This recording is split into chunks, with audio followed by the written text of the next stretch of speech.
Hello friends, સ્વાગત છે તમારું મારી ગુજરાતી રસોઈ ટિપ્સ ચેનલમાં। તો આજે આપણે બનાવીશું ખાવામાં એકદમ સોફ્ટ અને સ્વાદિષ્ટ પૌવાનો નવો નાસ્તો।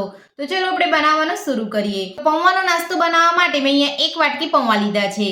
તો સૌથી પહેલા આપણે પૌવાને એક બાઉલની અંદર લઈ અને ધોઈ લઈશું। તો જ્યારે પણ તમે આ રીતનો નાસ્તો બનાવો ત્યારે તમારે સૌથી પહેલા પૌવાને ધોઈ લેવાના છે, એટલે પૌવાની અંદર રહેલો ડસ્ટ બધો નીકળી જશે। તો પૌવાને આપણે અહીંયા ધોઈ લીધા છે। તો હવે આપણે પૌવામાંથી પાણી કાઢી લઈશું। તો પૌવાને આપણે અહીંયા ચોખ્ખા પાણીએ ધોઈ લીધા છે। તો હવે આપણે તેની અંદર અડધી વાટકી સોજી ઉમેરીશું, સાથે જ અડધી વાટકી દહીં ઉમેરીશું, અડધી વાટકી પાણી ઉમેરીશું। બધું સરસ મિક્સ કરી લઈશું। તો નાસ્તો બનાવવા માટે આ રીતનું તમારે માપ રાખવાનું છે। દહીં, સોજી અને પૌવાને આપણે એકદમ સરસ રીતે અહીંયા મિક્સ કરી લીધા છે। હવે આપણે તેને ઢાંકીને રહેવા દઈશું અને આપણે નાસ્તાની ચટણી બનાવીશું। તો નાસ્તાની ચટણી બનાવવા માટે મેં અહીંયા ગેસ ઉપર એક પેન મૂક્યું છે। તો પેનની અંદર આપણે 2 ચમચી જેટલું તેલ ઉમેરીશું। તેલને આપણે અહીંયા ગરમ થવા દઈશું। તો તેલ આપણું ગરમ થઈ ગયું છે। તો હવે આપણે તેની અંદર નાની અડધી ચમચી જેટલી અડદની દાળ ઉમેરીશું, સાથે જ નાની અડધી ચમચી ચણાની દાળ ઉમેરીશું। તો બંને દાળને આપણે અહીંયા થોડી સાતળી લઈશું। તો બંને દાળને આપણે અહીંયા થોડી સાતળી લીધી છે। તો હવે આપણે તેની અંદર 2 સૂકા લાલ મરચાં ઉમેરીશું, 4 લસણની કળી ઉમેરીશું, એક નાનો ટુકડો આપણે અહીંયા આદુનો ઉમેરીશું। લસણ ના ખાતા હોય તો તમે સ્કીપ પણ કરી શકો છો। સાથે જ મીઠા લીમડાના પાન ઉમેરીશું અને બધું સરસ સાતળી લઈશું।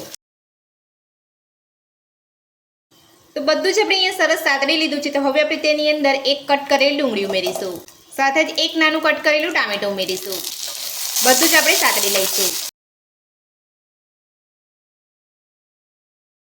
તો બધું જ અહીંયા થોડું સતળાઈ ગયું છે। તો હવે આપણે તેની અંદર 2 થી 3 ચપટી જેટલી હળદર ઉમેરીશું, સ્વાદ પ્રમાણે મીઠું ઉમેરીશું, લીલા ધાણા ઉમેરીશું, બધું સરસ મિક્સ કરી લઈશું। તો આ રીતે તમે ચટણી બનાવશો તો તમારી ચટણી એકદમ ટેસ્ટી બનીને તૈયાર થશે। તો મારી આ રીતે આ ચટણી બનાવવાનું એકવાર ઘરે જરૂરથી ટ્રાય કરજો અને નાસ્તા સાથે પણ એકદમ ટેસ્ટી લાગશે। તો બધું જ આપણું અહીંયા સરસ સતળાઈ ગયું છે। તો હવે આપણે તેની અંદર થોડું પાણી ઉમેરીશું। પાણી ઉમેરીને બધું સરસ આપણે મિક્સ કરી લઈશું અને 1 થી 2 મિનિટ આપણે બધું જ અહીંયા કૂક થવા દઈશું। તો 1 થી 2 મિનિટ જેટલો સમય થઈ ગયો છે અને આપણું બધું સરસ અહીંયા કૂક થઈ ગયું છે। તો હવે આપણે ગેસને બંધ કરી લઈશું અને બધું સરસ ઠંડુ થવા દઈશું। તો બધું જ અહીંયા ઠંડુ થઈ ગયું છે। તો હવે આપણે મિક્સર જારની અંદર લઈ અને પીસી લઈશું। તો બધું જ આપણે અહીંયા સરસ પીસી લીધું છે। તો તમે જોઈ શકો છો આ રીતે તમારે અહીંયા ચટણીને પીસવાની છે। તો નાસ્તાની ચટણી બનીને આપણી તૈયાર છે। તો હવે આપણે ચટણીને એક બાઉલની અંદર કાઢી લઈશું। તો બધી જ ચટણીને આપણે એક બાઉલની અંદર કાઢી લીધી છે। તો હવે આપણે ચટણીનો વઘાર કરીશું। તો ચટણીનો વઘાર તૈયાર કરવા માટે આપણે એક વઘારિયાની અંદર 1 ચમચી તેલ ઉમેરીશું, તેલને ગરમ થવા દઈશું। તો તેલ આપણું અહીંયા ગરમ થઈ ગયું છે। તો હવે આપણે તેની અંદર થોડી રાઈ ઉમેરીશું, સૂકા લાલ મરચાં ઉમેરીશું, મીઠા લીમડાના પાન ઉમેરીશું। તો ચટણીનો વઘાર બનીને આપણો તૈયાર છે। તો હવે આપણે ચટણીની અંદર રેડી લઈશું। તો હવે આપણે વઘારને ચટણી સાથે મિક્સ કરી લઈશું।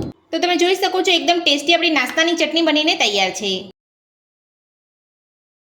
તો હવે આપણે પૌવા, સોજી અને દહીંને પલાળીને રાખ્યા હતા તે ચેક કરી લઈશું। તો તમે જોઈ શકો છો પૌવા અને સોજી એકદમ સરસ પલળી ગયા છે। તો હવે આપણે બધું જ એક મિક્સર જારની અંદર લઈ અને પીસી લઈશું। તો બધું જ આપણે અહીંયા મિક્સર જારની અંદર લઈ લીધું છે। તો હવે આપણે તેની અંદર થોડું પાણી ઉમેરીશું, મિક્સર જારનું ઢાંકણ બંધ કરી અને બધું સરસ પીસી લઈશું। બધું જ આપણે અહીંયા સરસ પીસી લીધું છે। તો તમે જોઈ શકો છો આ રીતનું તમારે અહીંયા પીસવાનું છે। તો એકદમ સ્મૂથ પીસાય તે રીતનું તમારે અહીંયા પીસવાનું છે। તો હવે આપણે બધું જ પીસેલું એક બાઉલની અંદર કાઢી લઈશું। તો બધું જ ખીરું આપણે એક બાઉલની અંદર કાઢી લીધું છે। તો હવે આપણે તેની અંદર સ્વાદ પ્રમાણે મીઠું ઉમેરીશું, બધું સરસ મિક્સ કરી લઈશું। તો મીઠું ઉમેરીને આપણે અહીંયા બધું સરસ મિક્સ કરી લીધું છે। તો હવે આપણે તેની અંદર નાની અડધી ચમચી બેકિંગ સોડા ઉમેરીશું। તો સોડા ઉમેરી લીધા પછી હવે આપણે તેની ઉપર 1 ચમચી પાણી ઉમેરીશું અને બધું સરસ મિક્સ કરી લઈશું। આ રીતે બરાબર હલાવી અને તમારે સરસ અહીંયા મિક્સ કરી લેવાનું છે, એટલે આપણો સોડા એકદમ સરસ રીતે ખીરાની અંદર ભળી જાય। તો તમે જોઈ શકો છો આપણું ખીરું અહીંયા ફૂલવા આવ્યું છે। તો આ રીતે આપણે અહીંયા મિક્સ કરીશું તો આપણો નાસ્તો એકદમ સોફ્ટ અને જાળીદાર બનશે।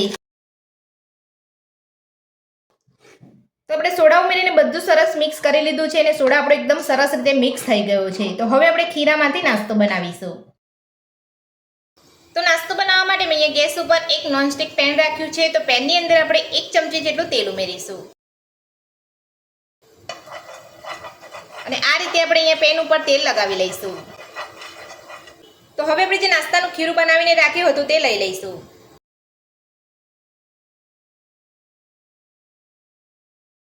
આપણે નાસ્તાના ખીરાને અહીંયા ફેલાવવાની જરૂર નથી, એની જાતે જ અહીંયા નાસ્તાનો શેપ લઈ લેશે.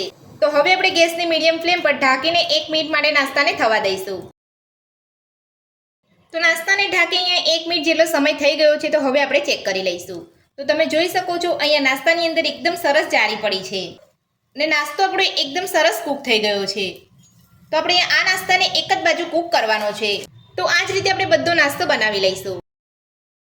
તો એકદમ સોફ્ટ અને ટેસ્ટી આપણો પૌવાનો નાસ્તો બનીને તૈયાર છે અને આપણે પ્લેટની અંદર સર્વ પણ કરી લીધો છે અને તમે જોઈ શકો છો આપણો નાસ્તો એકદમ સોફ્ટ બન્યો છે. આ નાસ્તો ખૂબ ઓછા સમયની અંદર બની જતો હોય છે અને ખાવામાં પણ એકદમ ટેસ્ટી લાગતો હોય છે. તો જો તમે કંઈક હેલ્ધી ખાવા માંગતા હોય તો આ રીતે તમે આ નાસ્તો બનાવીને ખાઈ શકો છો અને બાળકોને લંચ બોક્સની અંદર પણ આપી શકો છો. તો આ પૌવાનો હેલ્ધી નાસ્તો બનાવવાની રીત તમને મારી કેવી લાગી મને કોમેન્ટ બોક્સમાં કોમેન્ટ કરીને જરૂરથી જણાવજો અને મારી આ રીતે આ નાસ્તો બનાવવાનું ઘરે એકવાર જરૂરથી ટ્રાય કરજો. આજની રેસીપી પસંદ આવી હોય તો વિડીયોને લાઇક કરજો, ચેનલને સબસ્ક્રાઇબ કરજો, તમારા મિત્રોને જરૂરથી શેર કરજો. Thank you.